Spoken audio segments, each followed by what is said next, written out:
ব্যারাকপুর কল্যাণী এক্সপ্রেসের উপরে পথ দুর্ঘটনা মথুরাপুরে। নিয়ন্ত্রণ হারিয়ে ডিভাইডারে ধাক্কা মেরে উল্টে গেল গাড়ি, তবে হতাহতের কোনো খবর নেই।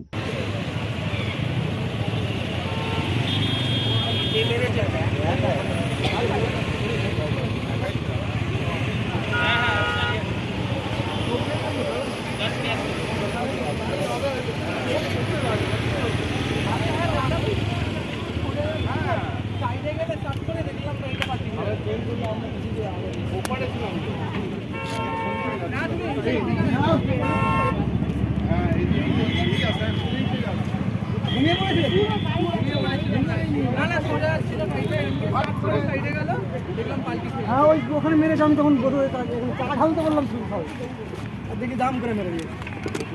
হ্যাঁ তো কি লেগে গেছে, নাহলে তো হবে না।